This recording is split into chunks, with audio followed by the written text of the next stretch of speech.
I think we're looking again at a lost technology. And it was this ancient apocalypse 12,800 years ago that wiped that from the human memory banks almost completely, not entirely completely because there were survivors. How ancient Egyptians cut granite has finally been proven.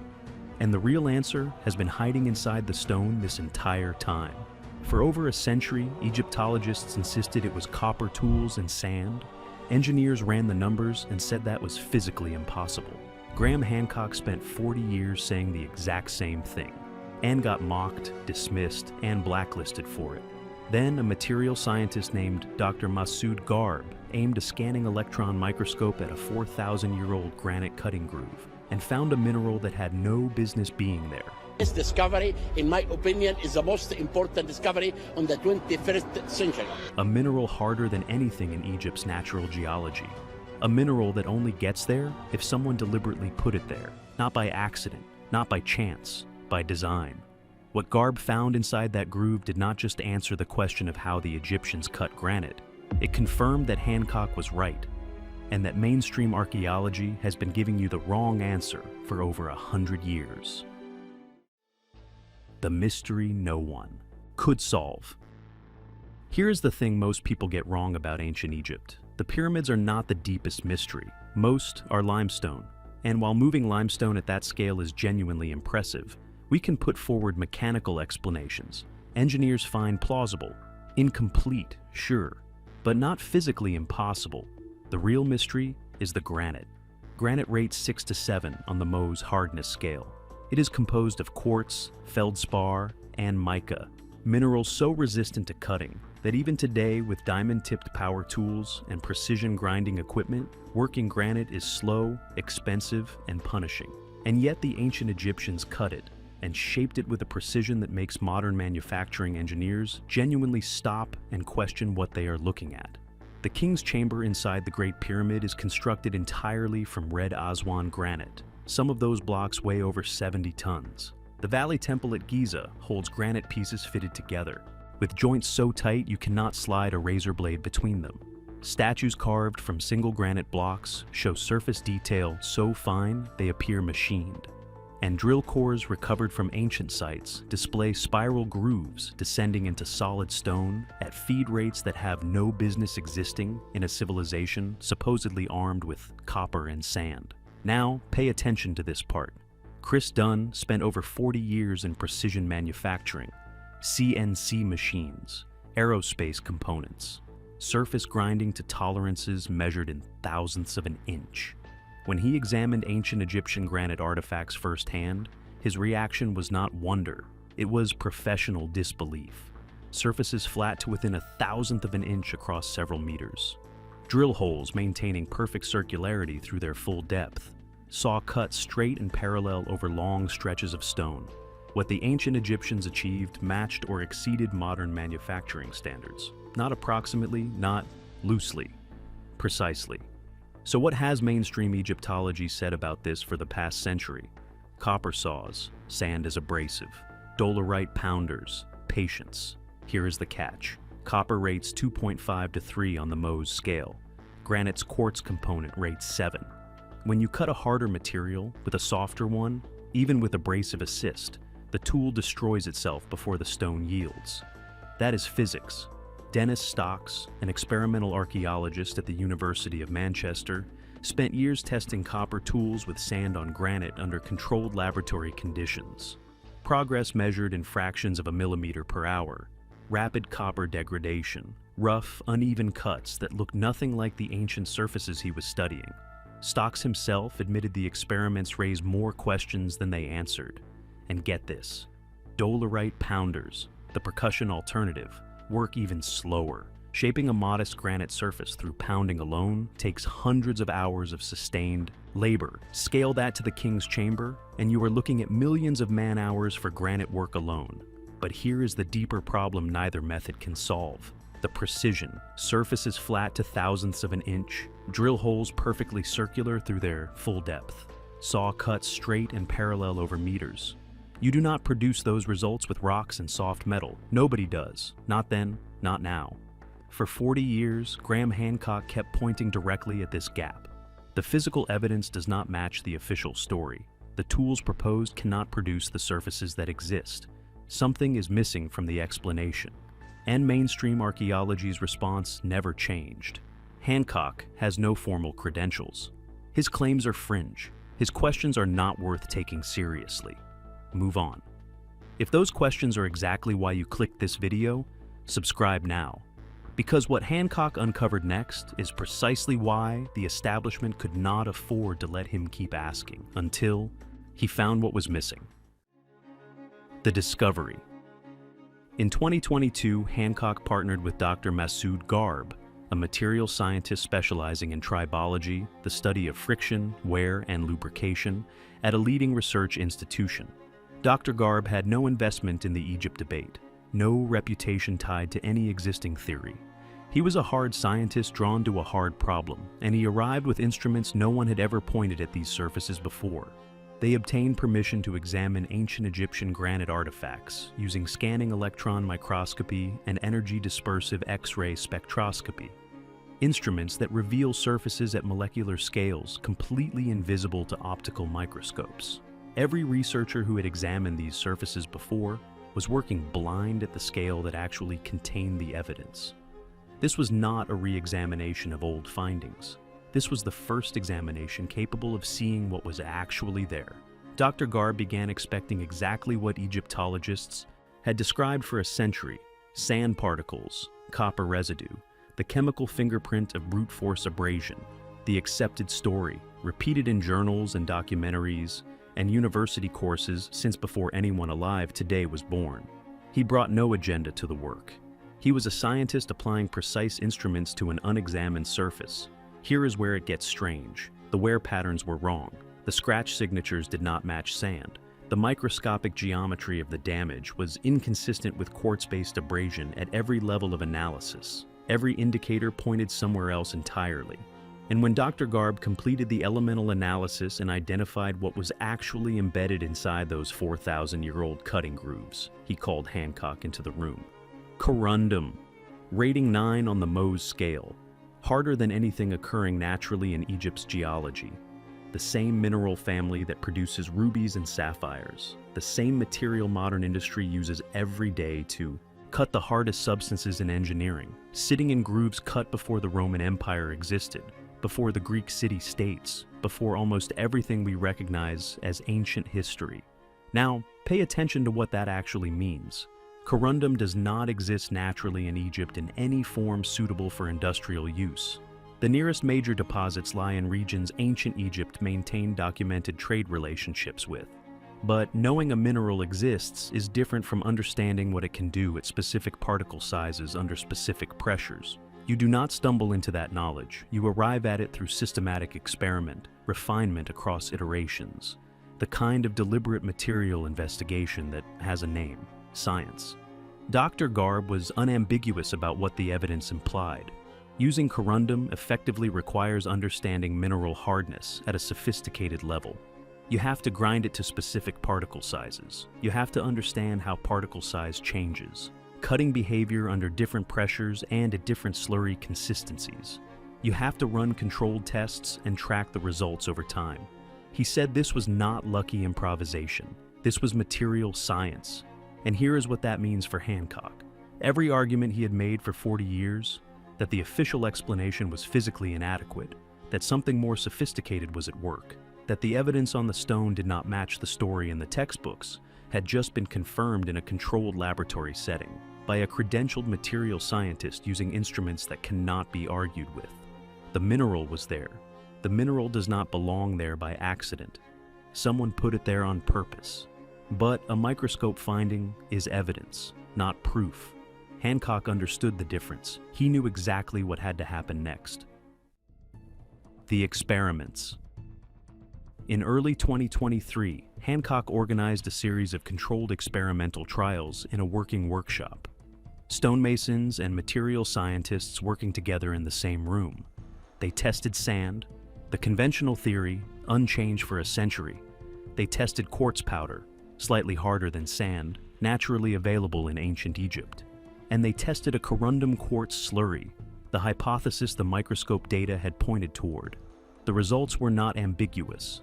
Copper with sand, approximately 0.5 millimeter per hour, painfully slow, heavy copper degradation, rough, irregular surfaces bearing no resemblance to the ancient precision work they were replicating.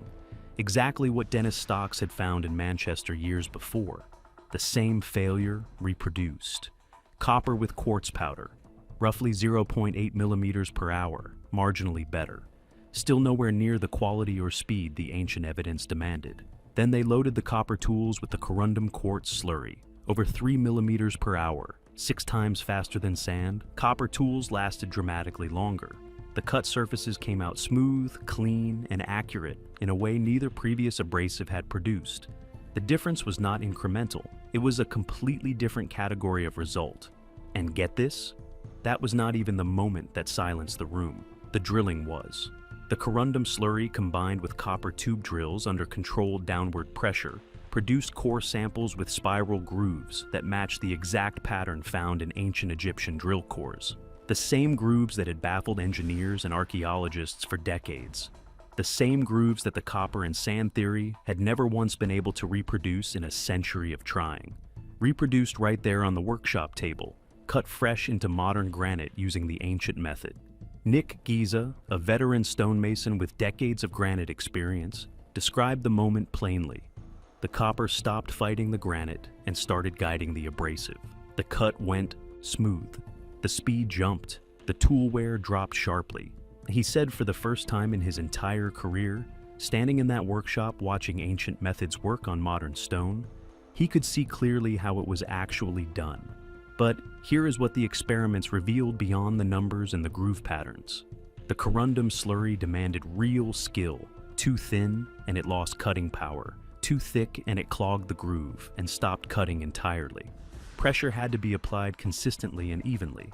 Temperature affected performance.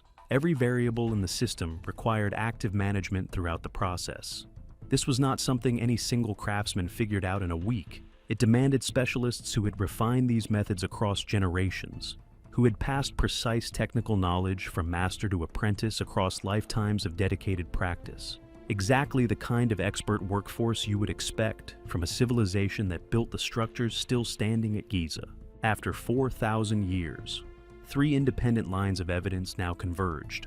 Microscopic analysis finding corundum where nothing had ever been detected. Experimental replication matching ancient artifacts in surface quality and drill pattern. And material science data confirming the technique was not only plausible, but demonstrably superior to every conventional alternative ever proposed. Hancock had argued for this level of sophistication for 40 years. Now he had laboratory evidence, experimental confirmation, and data from credentialed scientists with no agenda other than accuracy. The establishment was about to show what it thought of that.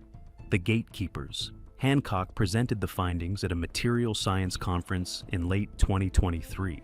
Not an archaeology conference, a room full of engineers, physicists, and material scientists whose professional standards require evaluating evidence on technical merit alone. The response was largely positive. The methodology held up. The experimental results were reproducible. Dr. James Harold, a geological archaeologist who has spent decades studying ancient Egyptian quarrying techniques, made a critical observation. Abrasive slurries do not preserve in the archaeological record.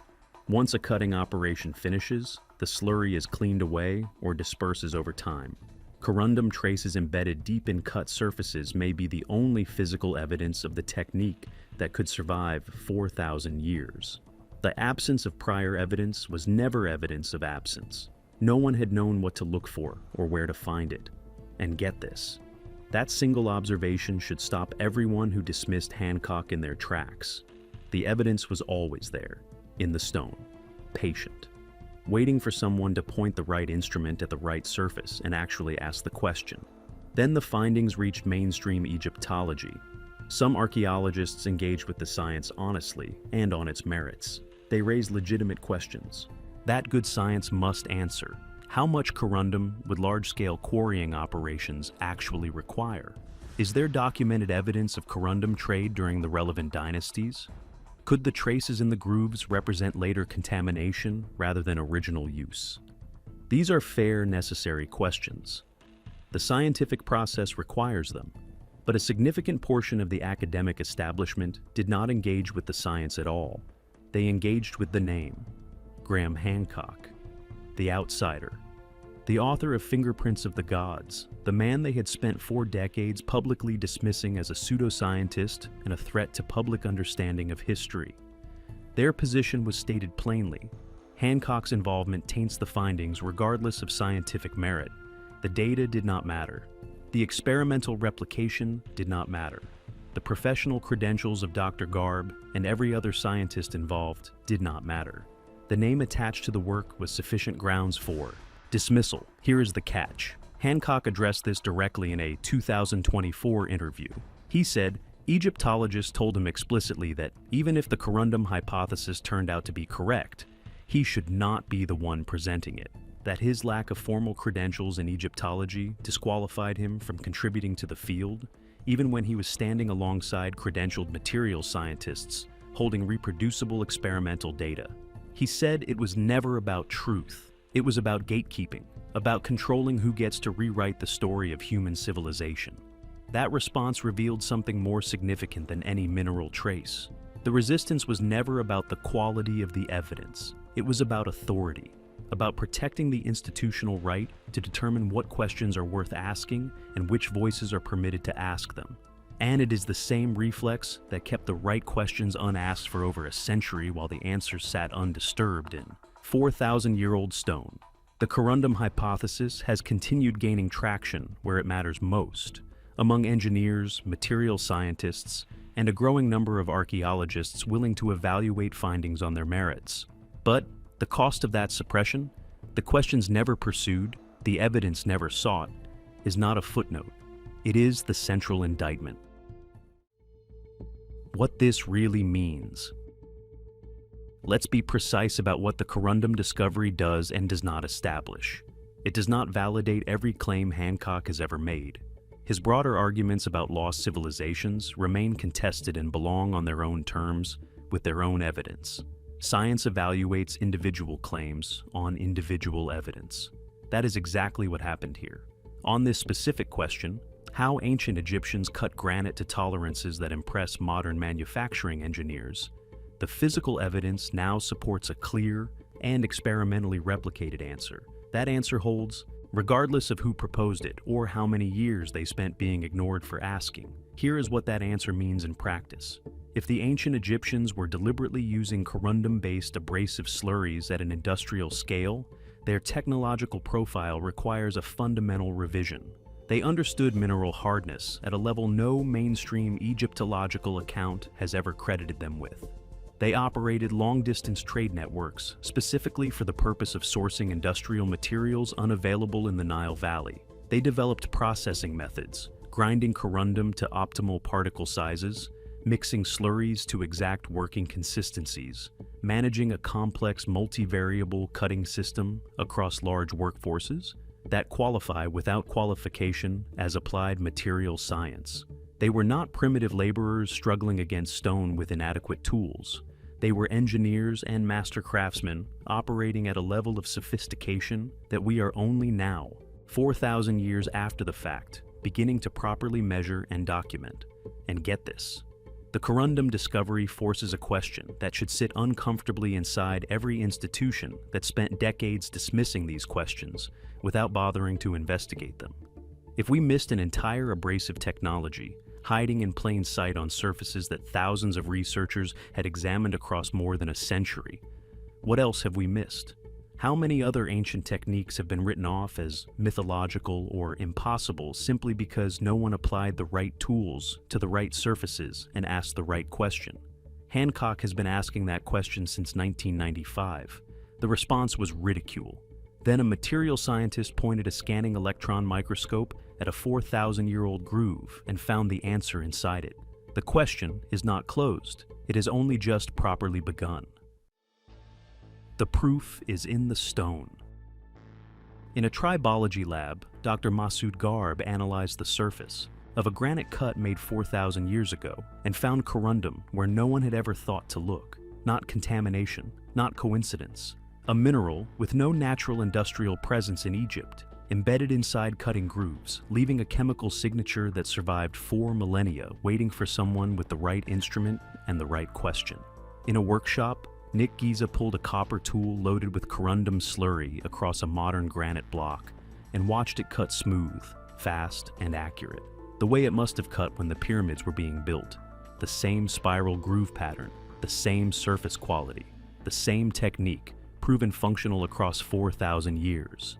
Graham Hancock spent 40 years being told he did not understand ancient Egypt, mocked at conferences, dismissed in journals, called a fraud on television, ignored by institutions that had every resource to find these answers decades ago, if they had chosen to look. Then he brought proof. Not theory, not speculation, physical evidence from a scanning electron microscope, experimental replication matching ancient artifacts, material science reviewed by credentialed researchers with no narrative to protect. The ancient Egyptians cut granite using corundum-based abrasive slurries, a sophisticated technology grounded in deep knowledge of mineral hardness, supported by long-distance trade networks for sourcing materials unavailable in the Nile Valley, and refined across generations of master craftsmen. A system so deliberate, it vanished from the archaeological record without a trace, until one material scientist found it waiting in the stone. They were not struggling. They were not guessing. They were mastering their world with precision and intelligence that mainstream archaeology spent a century refusing to look for. If Hancock was right about this after 40 years of being told he was wrong, what else are we wrong about? The proof is in the corundum. And the corundum is in the granite. If this changed how you see ancient history, subscribe, because this is just the beginning.